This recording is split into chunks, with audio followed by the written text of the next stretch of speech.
Apex Legends is easy to pick up and pretty easy to learn, but most players will end up hitting a plateau and then never actually improve, eventually letting their ego get the best of them, convincing themselves that they don't lose the game because of their own mistakes, but instead of lag or, well, the dog walking across the room. This very often comes down to an inability to learn and finding resistance when trying to improve because of the bad habits that were solidified when they initially started the game months or years ago. So here are 10 bad habits that you need to stop in Apex Legends. The first thing in this list is going to be something that I very often mention at my stream over on twitch.tv/otter, but never really elaborate farther on. So let me start with what I tell my poor viewers. Use your brain. Let me elaborate. Now, the reasoning for this is simply that Apex Legends is oftentimes really boring. It's very easy to tune your brain out in 25-minute long games as you're running through the map with zero action. I'm looking at you, Stormpoint. And you end up wasting time, ultimately leading to you losing the game. Running through the map without using your brain other than the 2 brain cells bouncing around is called being on autopilot. And we all are guilty of it. The specific autopilot I am talking about, however, isn't necessarily when you are rotating. Everyone has a tendency of putting their active thoughts on the back burner at all stages of Apex and end up screwing themselves for it. There's a small mental game to keep yourself fresh with your mind on its toes, and that's just to ask yourself questions. If you're rotating, where are we going to? Where will the zone pull? How are we going to get there the most efficient way? And of course, where do we think the other teams are going to be? This active line of thinking lays the groundwork for game sense, and if you need to make a decision, it will be much faster because you have already made half of the decision already. Fights are no exception, but they are different because it's here and now, and you'll be making hundreds of decisions, consciously or not, throughout the entire duration of a team fight. Many players turn their brain off the second a fight starts and just blindly hug cover or high ground, thinking about that one guy on YouTube that told them that they just need to stay on the high ground.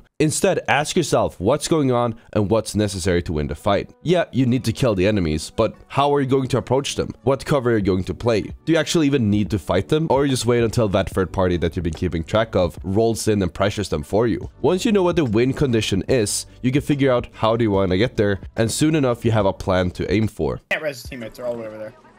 We got him, challenge him. Challenge it, ego him. Nice. Paduf. Letting your mind turn off as you're going through the motions is an easy and surefire way to lose. Remember not to sit idle, especially not when it comes to hitting the like button, so make sure to smash it. Thanks. The next mistake that I see is something that is very deeply ingrained in many players for different reasons. I recently called It's Timmy out for this, though his reason is simply that he wants high damage games for YouTube. I am talking about wasting too much time, effort, and focus on downed opponents. In most cases, you should consider down enemies out of the equation, and your focus should be on figuring out where the last remaining enemies are standing and make preparations to clean that fight out. The only few times where it's acceptable to go for finishing a knock is when you are in dire need of an armor swap, so you can push the last enemy or reset a fight, or when you have 2 enemies knocked and the last one is just running for the hills and leaving them to die. At that point, you're throwing if you're pursuing them and should instead go for the finish to secure your points and loot before a third party rolls up or before you get finessed by the last member standing. The third bad habit, which sort of ties into the last one, is quitting. I am not necessarily talking about leaving the game when downed, but when 1 or 2 of your teammates fall to a full team, it's probably over. You know it, your teammates know it, and your enemies definitely know it. Matter of fact, your enemies are on the way over to kill you and clean up the fight as well. This is the moment where most players turn their heels and run away, quit the game, or just walk away from the game as their character stands lifeless and waiting for their demise. A game is never lost until you are back in the lobby, and a lot of fights are won on the back foot. Teams who get initial openings will, rightfully so, rush to push their advantage and overpower the last man standing, but very often making mistakes and leaving them open to being outplayed. If you are alone, try to draw enemies into positions where they are exposed while you're in cover and able to fight them one by one. And if you still have a teammate, you can also set up an ambush in a position where you know they're going to approach to instantly get a knock and then fight on your terms with the element of surprise on your side. If this doesn't work out, no harm done, the odds weren't really in your favor anyways. On number 4, there's a lot of bad habits when it comes to dropping. The biggest issue is that players don't look around when dropping and just idly land when their thing looks best. If you aren't contested for your drop, this is probably fine, but you won't know if you're being contested unless you look around. It's crucial to look around and figure out where your teammates and your enemies are landing and then make adjustments if necessary. A large part to winning a contested POI is the art of dropping, and if teams make the common mistake of all dropping on the far side of a POI, then you want to land next to them so you can win by simply having more loot. And if one of them drops way out of position, you'll want to punish them by dropping around them with your full team to quickly turn that 3v3 into a 3v2. It's also important that you constantly look around when dropping, so you aren't a teammate who gets rushed by 3 people at once. Number 5 is a big one, and that is just staying silent. I recently picked up solo queuing in Diamond to Predator lobbies, and a large majority of my teammates were just dead silent, barely even pinging, and there's no surprise that we didn't do as well as the full stacks running through the lobbies like it's just another public match. If you're able to consciously keep thinking about strategies and you know what needs to happen, opening up the microphone to communicate that to your team might be the deciding factor in winning you the game. But there's no guarantee that they'll listen, and if you don't want to communicate all that, that's fine. At the very least, try to communicate vital information like the enemy's whereabouts, if you deal notable damage, or really anything else. If you don't have a microphone or don't want to use it, you can still use the ping system. The lack of information costs so many winnable games that there can't be any excuse for not giving any information at all. Speaking about mid-fights, on number 6 we have something that most players all the way up to Predator don't do that could positively impact the outcome of their fights, and of course their games. No matter whether you are fully committing, trading shots, or peeking angles, has sort of an ebb and flow to it, sort of a push and pull. There's parts where you're being aggressive, prodding the defense, and there are parts where the enemy team does damage or well looks for it. In between these small trades, there are whole seconds where nothing happens. You want to build a habit of constantly optimizing your time. So if you find yourself in a brief moment of peace,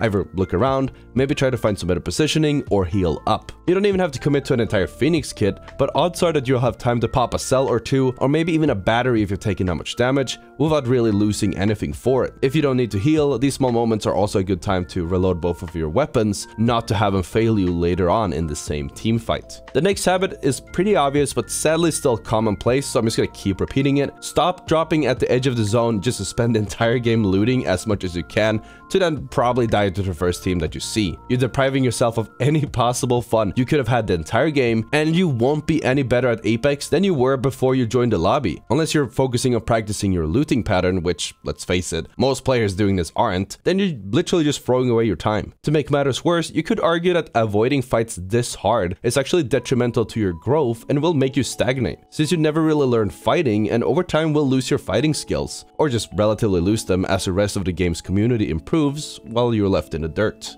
I'm not saying you should drop hot and fragment every single game, which honestly at the end of the day isn't productive for enjoyment or learning for a majority of the community anyways, but maybe drop around fragment or some other central part of the map with 1 or 2 squads and look for some action, and then rotate looking for more kills. At the end of the day, Apex is a shooter, and the fastest way to improve is to seek out action and take big risks. This is especially true if you aren't even playing ranked, since why are you being so scared when there's nothing to lose? Push yourself a little bit and you'll see that the game can be so much more enjoyable. On to number 8 is a habit of popping a battery or selling up when there are clean armors all around you, even worse when a fight is finished. The majority of my teammates in solo queue ranked never go for the armor swaps, even from a fresh box with an upgrade to their armor, and always opt to slowly heal their armors up, exposing themselves and delaying the team's reset where every second matters. After a team fight, especially when your teammates are down, the priority is resetting and stabilizing to hold off any possible third parties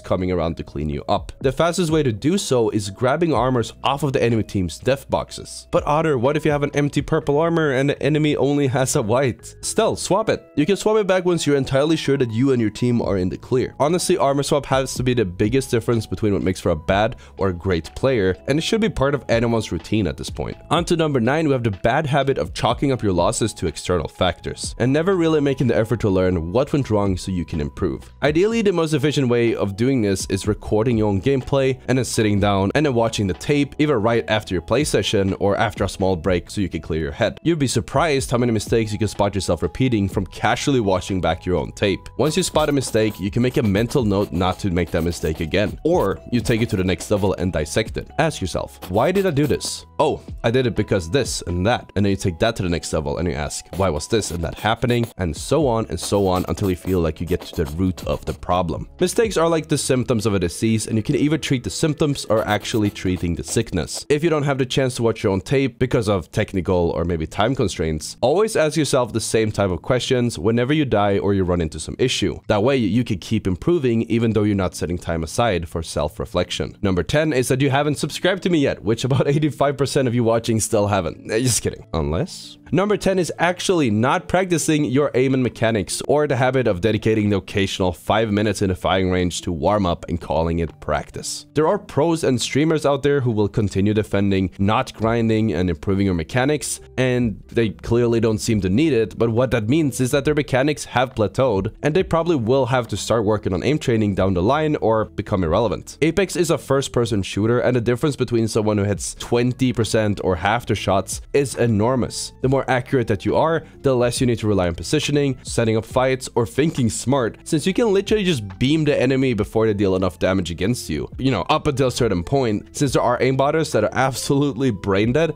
but they can't win a game to save their life. If you want to learn how to actually aim train, check out this video on the screen, which is an aim guide I made about a year ago, which to this date is one of the best resources for getting started with aim training. If you're interested in more help with starting your self-improvement journey, check out my Patreon where tier-free subs get VOD reviews. Thank you so much for watching, and I'll see you all tomorrow.